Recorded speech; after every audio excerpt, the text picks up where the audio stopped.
Hello Sir Paul. Mag-share lang sana ako ng kwento. Weird na kwento ito sa totoo lang pero ibabahagi ko pa rin. Alam ko mahirap din paniwalaan ito pero wapakels, ikikwento ko pa rin po. Ako po pala si Lourdes at nangyari po itong kwentong ito taong 2003. At sa mga panahon na yan, wala pa ako masyadong ginagawa sa buhay.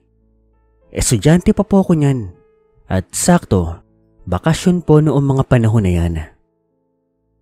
Sa pagkakaalala ko, 3rd year high school pa lang po ako niyan. At ang pinakahilig ko talagang libangan noon ay magbasa po ng libro. To be exact, mga pocketbooks po. Loner po akong tao, hindi ako pala kaibigan. Pero mahilig po talaga akong gumala. Kapag hindi po nag-aaral, puro pocketbooks po talaga ang binabasa ko. Yun lang talaga yung nagpapabuhay sa akin noon. Sinasabihin naman ako ng nanay ko na makipagkaibigan sa iba. Pero ayoko. Masaya naman ako kahit wala yung iba. Kaya kong mabuhay ng walang kaibigan. Ewan, introvert kasi talaga akong tao. By the way, taga Quezon po pala kami. Hindi ko na lang sasabihin yung pinakalugar po namin. Baka kasi mamaya, wala lang po magpunta sa amin. Tourist attraction pa naman ito. So heto na nga po. Isang araw, lumabas ako ng bahay namin dala-dala yung pinakabago kong pocketbook. Excited ako noon kasi ang tagal kong inaabangan yung pocketbook na yun. Naglakad-lakad ako sa lugar namin. Pupunta ako doon sa pinakapaborito kong tambayan, yung tabing ilog. Hindi naman nagtagal, nakarating naman ako doon. Nagbabasa nga ako habang naglalakad. Mabuti nga at hindi ako natitisod sa mga sanga na nakaharang. Humiga ako doon sa may puno, sa may damuhan. At sa sobrang pag-e-enjoy ko doon sa binabasa ko, hindi ko na namalayan ng oras. Naramdaman ko na lang kasi kumakalam na ang tiyan ko. At pagbaba ko po ng pocketbook ko, nagulat na lang ako nang nag-iba na ang paligid ko. Yung pinanggalingan ko pamilyar po na kagubatan. Sado ko ang lugar namin, kaya ang pinagtataka ko, papaano ako napunta sa lugar na yon? Hindi naman ako umaalis. Nakahiga pa nga ako sa mga sandaling yon. Napabangon ako. Napatingin ako sa kapaligiran. Gubat pa rin naman po yun pero ibang-ibang kagubatan. Iba na yung itsura ng mga puno, yung mga halaman, yung ilog, yung kalangitan. Yung kalangitan po doon, kulay maroon po. Tapos, yung mga puno, ibang-iba rin po yung itsura. Iba yung itsura ng dahon, yung tekstura ng puno, yung mga damo. Yung mga halaman. Miski yung ilog, malinaw ito pero kulay berde ang tubig. Yung mga isda rin na naglalangay doon, kakaiba. Basta, para ako napunta sa ibang mundo. Ang nasa isip ko nun, baka nakatulog lamang ako at nanaginip. Kaya pinagsasampal ko ang sarili ko. Pinagkakagatang labi at pinagkakagatang dila. Pero, totoo. Hindi pa nga ako nakontento. Kinurot-kurot ko pa ang singit ko. At, gising ako. Totoo ang mga nakikita ko. Ngunit ang hindi ko mapagtanto, nasaan ako? Nasaang mundo ako? Medyo nagpanik ako sa mga unang sandali. Pero, pinilit kong kumalma. Naglakad-lakad ako. Sinubukan ko kung meron ba ako makikita na kung ano-ano. Pero puro kagubatan lang po. Hanggang sa maya-maya, may nakita kong parang isang bahay. Kakaiba rin po ang itsura ng bahay na iyon. Magpupunta na nga sana ako doon. Pero laking gulat ko na lang nang biglang may humawak sa akin at nagtakip po sa bibig ko. Napakalakas po nito. Wala akong nagawa. Hindi ako nakagalaw. Pero maya-maya, nakita ko po yung humawak sa akin. Isang matanda. parang isang ermitanyo. Huwag kang sisigaw, huwag kang matakot. Hindi kita sasaktan. Bibitawan kita, dahan-dahan. Binitawan po ako ng dahan-dahan ng matanda. Natatakot pa rin ako sa kanya pero hindi ako gumawa ng bagay na pwedeng magkaroon ng problema. Huwag kang matatakot, huwag kang sisigaw. Halika, magtago ka rito. May mga paparating.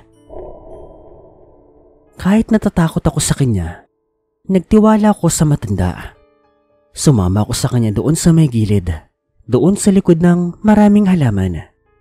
At maya-maya pa, nakarinig ako ng may mga paparating. Mga yabag, mga nag-uusap pero sa hindi ko malamang dahilan, hindi ko maintindihan ang kanilang pinagsasabi. Alam kong maraming lingwahe sa Pilipinas, pero yung paraan ng pagsasalita sa kanila, alam ko, kakaiba talagang lingwahe yun. Pero mas nabigla ako sa mga nilalang na dumaan sa harap namin ng matanda. Mapapasigaw na nga sana ako pero mabuti, tinakpan ulit ng matanda ang bibig ko. Yung mga dumaan kasi, kakaibang nilalang. Ibang-iba yung itsura kumpara sa mga normal na tao. May mga normal din namang tao, pero nagkukulay po ang mga balat nila. Kakaiba. Nakakatakot sila sa totoo lang.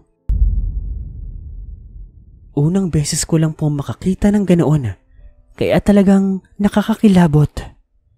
Nang makaalis na sila, doon na ako binitawan ng matanda. Manong, ano po bang nangyayari? Nasaan po ba ako? Hindi ka dapat naririto, iha. Kailangan mo nang bumalik sa mundo ninyo. Hindi nagpaliwanag sa akin ng matanda. Hinilay niya lang po ang aking mga kamay. At maya-maya, napunta kami sa napakarami pong halaman. Nasasaktan na nga ako kasi tumatama na sa mga katawan ko yung mga halaman, yung mga sanga. At maya-maya lamang, yung humihila po sa aking matanda, hindi ko na lang po naramdaman. At isang liwanag po ang nagpasilaw sa akin. At sa isang saglit, nakalabas ako sa mga halaman na yon. Pagmulat ko ng aking mata, nagulat na lamang ako kasi nakabalik na po ako sa pinanggalingan ko, sa mundo natin. Takot na takot ako noon. Mabilis akong umuwi ng bahay. Hindi ko naman sinabi sa nanay ko yung naranasan ko. Baka kasi pagkamalan pa niya akong baliw. Baka pagbawalan pa akong magbasa ng mga libro. Sabihin ni kakabasa ko kung ano-ano na yung mga nakikita ko. Akala ko talaga, imagination ko lang ang lahat. Pero hindi. Nang buklatin ko kasing muli yung daladala kong pocketbook noon, may isang napaipit doon. Nakakaibang dahon na alam ko nagmula sa isa sa mga kakaibang puno ng mundong pinanggalingan ko. Sa pagsasaliksik ko, napag-alaman ko na marahil nagmula ako sa mundo ng mga engkanto na tinatawag nilang biningan. Kung papaano ako napadpad doon, wala akong kaide-ideya. At dahil doon sa naranasan ko, pinangako ko sa sarili ko na hindi na ako babalik pa doon sa tambayan ko. Baka kasi meron isang lagusan doon. Kaya ang sabi ko, hindi na talaga ako babalik pa. Pinilit ko nga rin yung sarili kong makipagkaibigan kahit hindi ko gusto. Kasi dahil nag-iisa ako, kaya ako napadpad doon. Kaya mula nun, palagi na akong sumasama sa ibang mga tao. Ayoko na mag-isa. Dahil ayoko nang makabalik sa mundong pinanggalingan ko.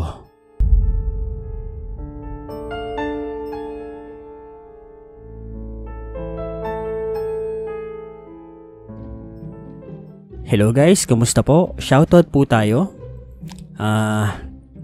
Kahapon, ang ganda ng episode natin sa Ang Probinsyano pero nakakalungkot. Shit, namatay si Kuya Bert, kawawa naman.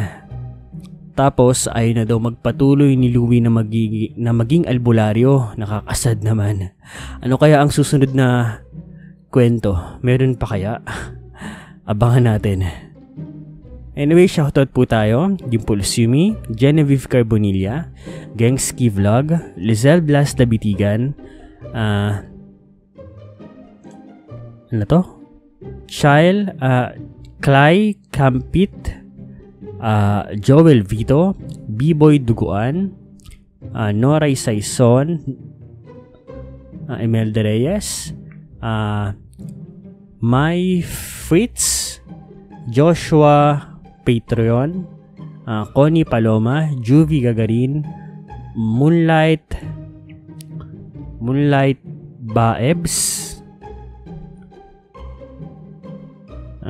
May Hortelano, Red Rosal Vlogs, Charlie Madavia, Toto Tamayo, Rain Ash Phoenix, Richelle Momo, OG Parayao, Nida Kiambao, Erlene, Pabuelin Mendoza, Rosemary Hernandez, Love You, Shay, Rowena Valledo, Justin Guzman, Rowena Tabola, Cleo Figuer, Double ATV, Marcia Dalmino, Maricel Magbanwa, Jaja Kilgotohel, Kathleen Neng, Karen Claire, Noynoyan,